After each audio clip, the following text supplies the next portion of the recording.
Bismillah, alhamdulillah, wassalatu wassalamu ala rasulillah, amma ba'd. Ibu bapak, pengajian kita tentang bagaimana akikah. Nah, setiap anak yang terlahir itu tergadaikan. Sama kalau kita menggadai sawah, kita menggadai tanah. Bagaimana menebus sawah itu, bagaimana menebus tanah itu, maka kita bayar. Nah, anak yang lahir ini tergadaikan, bagaimana menebusnya? Dengan akikah. Ini cek apakah semua anak kita atau kita sendiri itu sudah diakikah belum. Kalau belum berarti kita belum ditebus. Jadi itu cara menebusnya dengan akikah. Bagaimana akikah itu? Pertama, menyembelih hewan. Kita sembelih kambing pada hari ke-7, hari ke-14, hari ke-21 sejak dia lahir, sejak anak itu lahir. Kalau misalnya hari ke-7 sibuk, tidak sempat, hari ke-14. Hari ke-14 sibuk, tidak sempat, hari ke-21. Kalau masih tidak sempat hari 21, ya sudah, tidak usah lihat kalender. Makanya yang kayak kita ini biasa mungkin ada orang dewasa atau bahkan orang tua sekalipun belum diakikah, nah itu bisa akikah, sembelih kambing. Ya, tidak usah lagi dipotong rambut, tidak, sembelih kambing Pak, bisa kita akikah sekarang. Nah, jadi ini, nah mazhab Syafi'i itu mengatakan bahwa untuk anak laki-laki 2 ekor kambing, anak perempuan 1 ekor kambing. Tapi kalau Hanafi itu 1 ekor kambing bagi anak laki-laki itu boleh. Nah, kemudian bisa juga begini Bu, contoh dalam satu RT bersamaan 4 ibu melahirkan, dan 4 ibu ini 3 ibu melahirkan anak laki-laki, 1 anak perempuan. Jadi total kambing 7. Daripada beli kambing, mending langsung beli sapi, dikiaskan. Itu boleh kalau menurut mazhab Syafi'i, boleh. Tapi kalau Hanafi tidak, tetap harus masing-masing kambing. Nah, artinya apa? Artinya sebetulnya yang mau didapat di sini adalah bagaimana kita bersedekah melalui hewan ternak itu. Bukan masalahnya masalah sapi atau kambingnya, tidak. Tapi yang penting kita bersedekah setelah lahir anak kita, itu intinya, substansinya.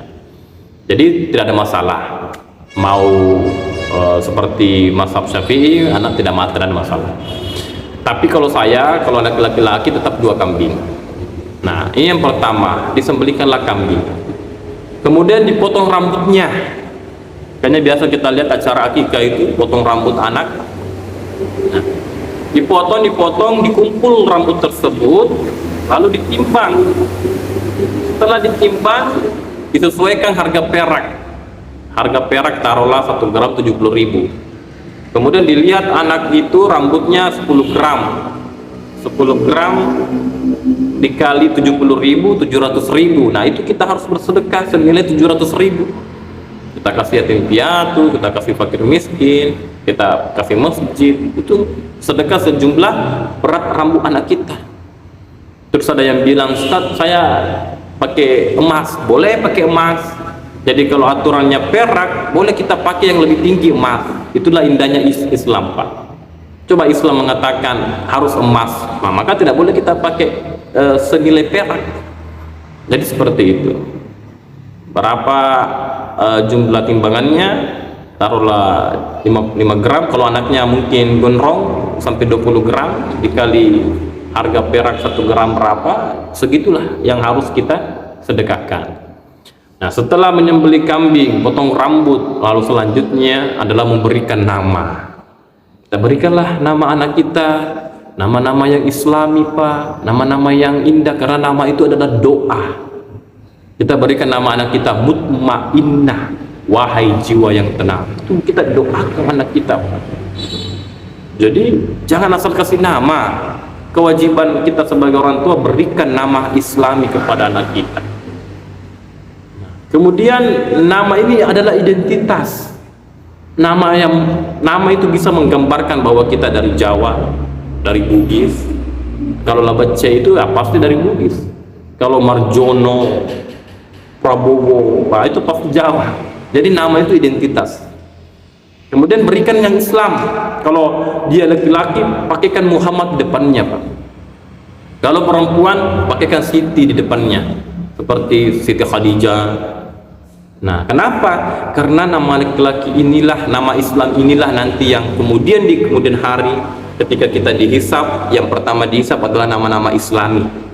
Seperti Abdul Jabbar, Abdullah, Aminah, Siti Aisyah. Itu yang pertama akan dihisab, Pak, nama-nama Islam. Kalau namanya aneh-aneh, ya belakang dihisab. Jadi itu baiknya kalau kita berikan nama Islami buat anak kita. Selain mendoakan, insya Allah di yaumil akhir gampang, cepat dihisab. Nah, kemudian ada kesalahan yang beredar di masyarakat ini. Mohon maaf, Pak, ya. Mohon maaf, Bu.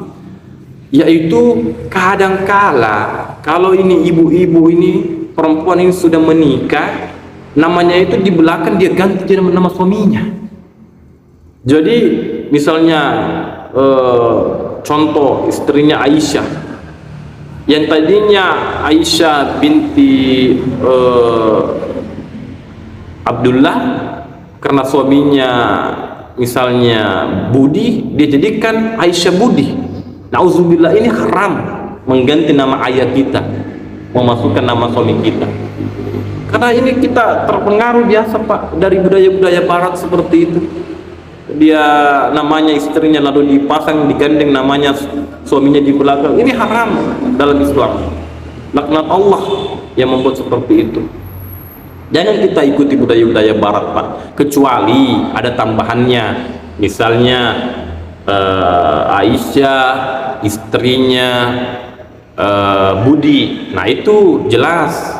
Tapi kalau Aisyah Budi, jangan, berarti Budi ini bapaknya, jangan. Olehnya itu tidak usah kita ikuti budaya-budaya barat yang memang tidak sesuai dengan syariat kita sendiri. Nah, jadi ini kewajiban orang tua, Pak, ya, pada prosesi akikah, yaitu sembelih kambing, kemudian potong rambut anak, dijadikan sedekah, dijadikan itu timbangan rambut itu sedekah, kemudian memberikan nama yang baik. Nah, adapun kita sebagai tamu, kalau ada undangan akikah, datanglah kita, ibu, datang kita. Undangan akikah itu bukan hanya kita makan kambing, makan nasi, tidak. Ada orang takut ke akikah. Kenapa? Saya tidak makan kambing, Ustaz. Jangankan makan, melihat kambing saja saya takut, Ustaz. Kolesterol apa segala macam. Bukan itu pesannya, bukan itu substansinya, Pak. Kita pergi acara akikah itu ada nasihat terbaik. Apa nasihatnya? Kita bisa lihat anak bayi yang baru lahir. Ukuran anak bayi itu bagaimana? Satu jengkal, kecil, jarinya satu, telapak kakinya satu jari. Artinya di situ memberikan nasihat kepada kita. Masya Allah, kita lahir dulu tidak bawa apa-apa. Kita lahir di dunia tidak ada yang kita bawa apa-apa. Lantas apa yang membuat kita sekarang menjadi sombong? Ketika lahir tidak bawa apa-apa. Itu nasihat itu, Pak. Kita aja penceramah ya, yang dijadikan nasihat itu mami. Bukti kelahiran, bukti orang mati. Karena siapa yang mau ceramai kita?